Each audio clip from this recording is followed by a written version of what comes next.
Balinese Hinduism is the form of Hinduism practiced by the majority of the population of Bali. This is particularly associated with the Balinese people residing on the island and represents a distinct form of Hindu worship incorporating local animism, ancestor worship, Pitru Paksha, and reverence for Buddhist saints, a Bodhisattva. Although the population of Indonesia is predominantly Muslim, 83% of the people on Bali identify as Hindu. Balinese Hindus live on the island of Bali and practice Hinduism. History: Hinduism came to Indonesia from India in the 5th century CE. It was gradually replaced by Buddhism, which was the main religion of Sumatra and Java, until it in turn was displaced by the coming of Islam from the 14th century CE. However, due to cultural barriers, Bali became the only part of Indonesia to remain predominantly Hindu. Small islands off the east coast of Bali are also overwhelmingly Hindus, and there are Hindu villages scattered near the eastern shore of Java. Key beliefs: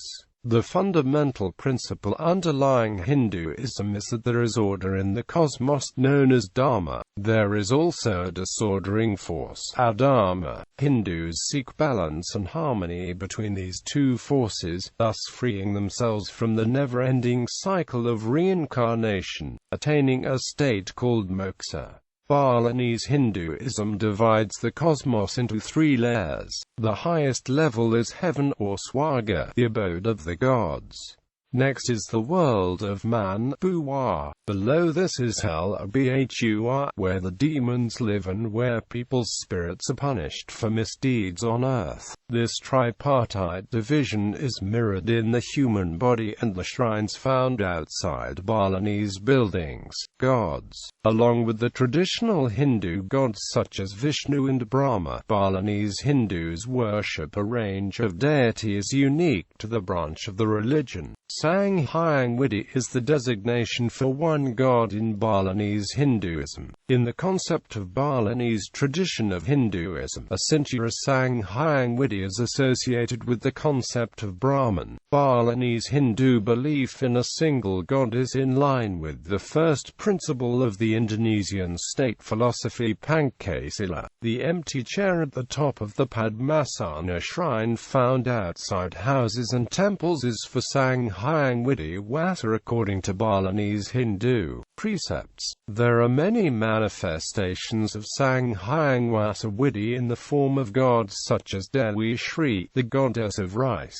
and many other gods associated with mountains, lakes and the sea. Clergy: there are 3 levels of priests: high priests, members of the Brahmana Varna; temple priests, usually of the Sudra Varna, Vaisya Varna, and Kshatriya Varna; mediums, healers. Rituals: there are 5 sacrificial rituals, known as Pankayuda in Balinese Hinduism. Dewi Yajna for gods and deities, Bhuta Yajna for spirits and demons, Resi Yajna, consecration of clergy, Manusa Yajna, human life from weddings, childbirth, growing up and starting a family, Pitru Yajna for death and reincarnation, birth and life. There are a total of 13 ceremonies concerned with life from conception until, but not including, death, each of which have 4 elements: application of evil spirits, purification with holy water, wafting of essence and prayer. These ceremonies mark major events in a person's life, including birth, puberty, tooth filing and marriage. A newborn baby is believed to represent the soul of an ancestor, and is regarded as a god for the first 42 days of its life. However, the mother is regarded as impure, and is not allowed to participate in any religious activities during this period. A baby must not touch the impure ground until it is 105 days old, halfway to the celebration of its first birthday according to the 210-day Balinese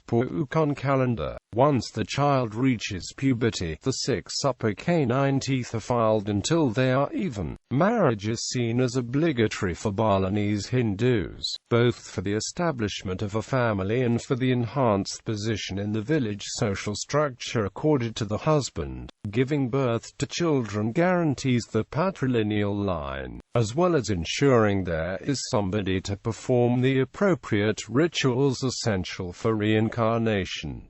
It marks the attainment of adulthood. Death and reincarnation. The most important ceremonies take place after death, and result in the soul being freed to be eventually reincarnated. Unlike the death rites of other religions, the physical body is not the focus, as it is seen as nothing more than a temporary container of the soul and fit only for expedient disposal. In fact, the body must be burned before the soul can leave it completely.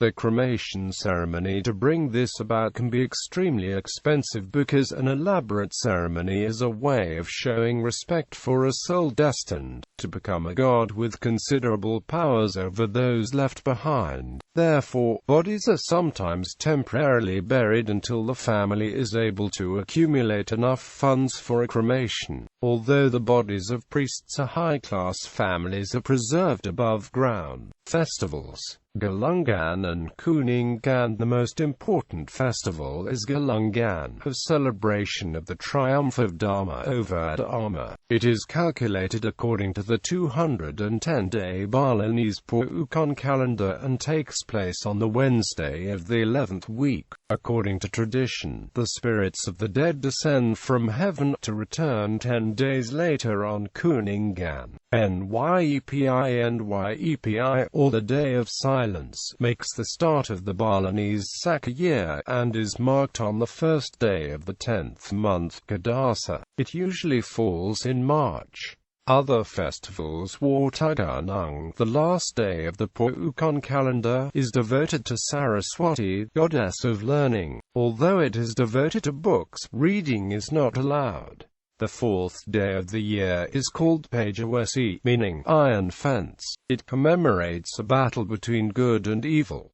Caste system. Balinese caste structure has been described in early 20th century European literature to be based on 3 categories. Triwangsa of the nobility, Dwijati in contrast to Ekajati the low folks. 4 statuses were identified in these sociological studies, spelled a bit differently from the caste categories for India: Brahmanas, priest; Kshatriyas, knighthood; Vaishyas, commerce; Sudras, servitude. The Brahmana caste was further subdivided by these Dutch ethnographers into 2, Siwa and Buddha. The Siwa caste was subdivided into 5, Kemenu, Kenaton, Mas, Manuba and Petipan. This classification was to accommodate the observed marriage between higher caste Brahmana men with lower caste women. The other castes were similarly further subclassified by these 19th century and early 20th century ethnographers based on numerous criteria ranging from profession, endogamy or exogamy, polygamy, and a host of other factors in a manner similar to castes in Spanish colonies such as Mexico, and caste system studies in British colonies such as India.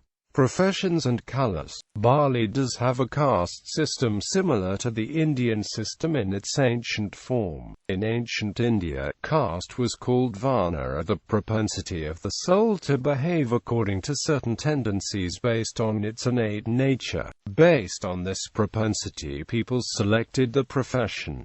Later this process through erosion became a family lineage, birth-based system. This same system has been adopted in Bali and it is called Wangsa, which is related to the professions of the ancestors. However, even in Bali now, irrespective of the profession of the individual, he or she claims to belong to his family Wangsa. There are 4 basic Wangsa professions, known collectively as Kachrawangsa. All Balinese belong to this group. The top 3 Wangsa, Brahmana, Kshatriya and Vaishya, represent nobility, and are known as Triwangsa.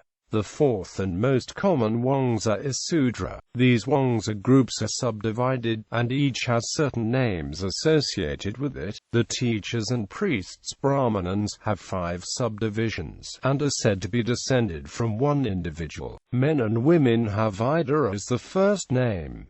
The Kshatriya traditionally rulers and warriors. Typical names of this Wangsa are Dewaragung, Anakagung and Idewa. The Wisha, most of whom are called Gusti, are considered to have been merchants of different kinds. The most common Wangsa in Bali in terms of numbers is Sudra. 90% of Balinese Hindus belong to it, which are the common people as farmers and others. The Pansa blacksmiths have a special clan that is not mentioned in the Ketur Wangsa group but is considered especially important for its skilled works and being the smithers of fire. Dewa Agniya Dewa Brahma.